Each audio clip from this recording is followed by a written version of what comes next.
True Islam.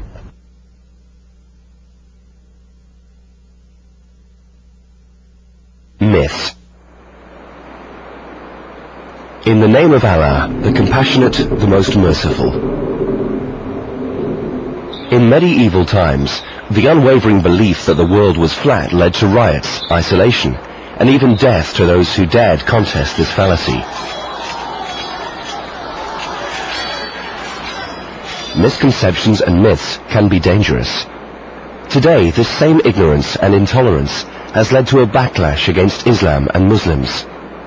Unfortunately, Muslims and Islam have been introduced to the Western civilizations and to the common people and the scholars through tragedies and wars.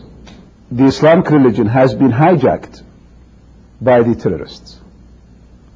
And we have to be very careful not to come to label the Muslims as terrorists, because that's not true. Not in the history, not today. Contention and debate surround images of jihad and perceptions of the role and status of women in Islam. Since the tragic events of September the 11th, the most prevalent myth about Islam is that it encourages violence. Many scholars, politicians and media repeatedly associate Islam with terror. Islam is a peace-promoting religion and takes a strong and clear stand against the killing of non-combatants. According to the Quran, the holy book of Islam,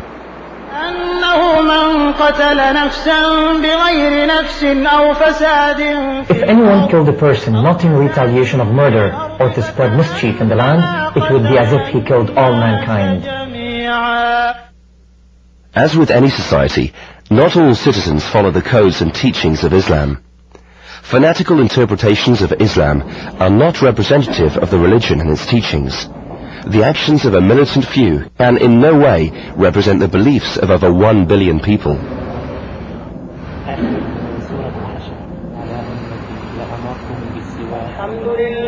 As with the abuse of children by some Catholic priests, these actions should not implicate all Catholics. Those who claim to kill or harm innocent civilians in the name of Islam are not true Muslims. There is much misunderstanding of the term jihad, often misinterpreted as holy war. The holy war is a Christian concept, not a Muslim concept, developed during the Crusades in the Middle Ages. Now jihad means literally to do your best, and therefore there is jihad in terms of thinking, there is jihad in terms of action. Now it has taken a particular view, meaning a military action against the other, but it doesn't have to be. The highest form of jihad is jihad with the self, that is self-control. لا يكون فقط الجهاد بالسيف أو في Concerning jihad for the sake of Allah, jihad is not only practiced by the sword, or pistols, or cannons, or planes. Jihad is also practiced with the pen, with the tongue, through the advice one gives, or a lecture, and even through charity to other Muslims. There are many kinds of jihad. As stated in the Holy Quran, permission is given to fight those who are fought against, because they have been wronged, and surely Allah is able to give them victory. Many more misconceptions about Islam relate to women. Wearing the veil is a requirement on all Muslim women, and the Quran commands it. What you don't see is what you don't want. And the thing is that we have to understand that it's not oppression that we're making our women cover. Because when she's at home, she's not, it's not that she's all covered. It's only when she's out in the street. How many people actually really, although it's common in the West, for people to, shake other men's wives' hands and to dance with other men's wives and to hug other men's wives. But that's a step in the wrong direction, you know what I'm saying? Because if you let somebody hug your wife, then he's actually in a position that you belong to. It's your position that he's taking. Following this requirement is, however, a woman's personal choice, not that of her husband or father as believed. Cassandra, who has converted to Islam, shares her thoughts. Wearing the veil is also history, because I can see, looking back in time, that if somebody looks at me, they can have a why. Why would somebody do that? And it's understandable because these societies and cultures have gone so far the other way that the idea of morality and having manners or having being shy or being modest, these are like concepts that no longer exist, especially in the Western culture. So something that happened to me gradually. And actually when I first became Muslim, I told my husband one day, I said, I want to be Muslim, I want to pray, I want everything in Islam, but don't expect me to put anything on my head.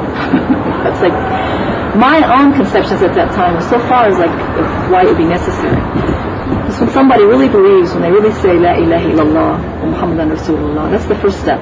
Veiling is a social aristocratic custom that was practiced during the life of the Prophet, and it started with the wives of the Prophet being veiled, and everyone in society wanted to imitate them, and became a social religious practice. Actually what happened to me, why I covered my face totally, is I come to the point where as myself personally, it's like I want to increase my faith, and I want to get as close to Allah as I can.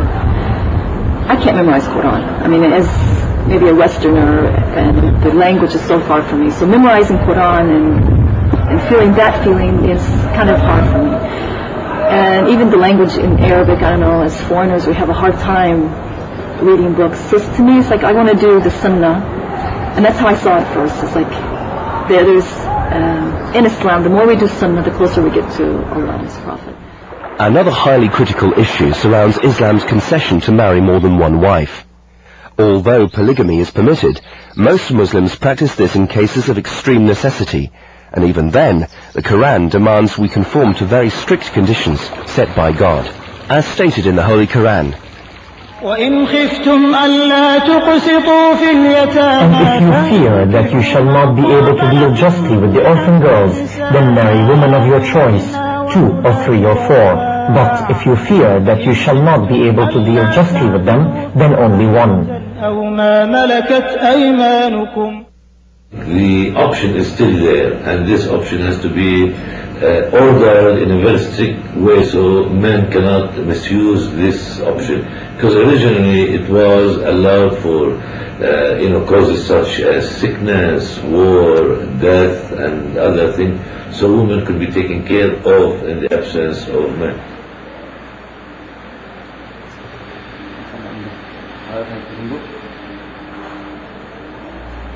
today the practice is not so common. Yasmin explains. I respect polygamy, of course, but I wouldn't choose it for myself. You know, when I got married, I asked my husband to write it in the contract because it's my right to do so. I asked him to say that if I get married, if he gets married to another woman, I get divorced automatically because I'm the jealous type. Simply. But I respect it because there are situations where it is very important, like at times of war, times of when there is an increase in women and a decrease in the number of men, etc. There are specific times when the woman is barren, but the men and women love each other, etc.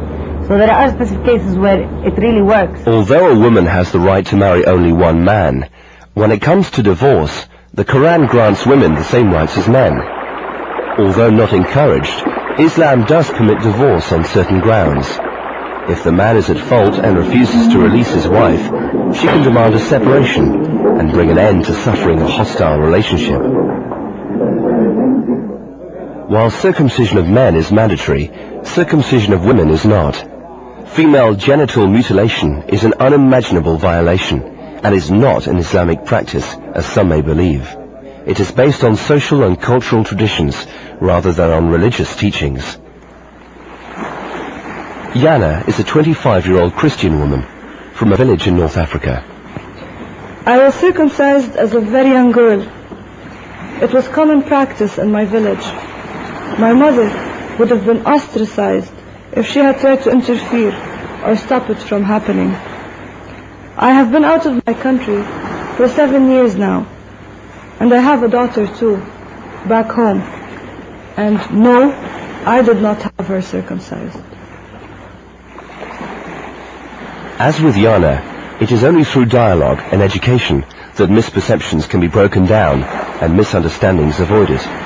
It is only then that differences between cultural, traditional and religious practice can be truly understood. The tearing down of misconceptions is upon each and every individual Muslim, each and every Muslim, because in our behavior and in our example in front of people, that's what tears these things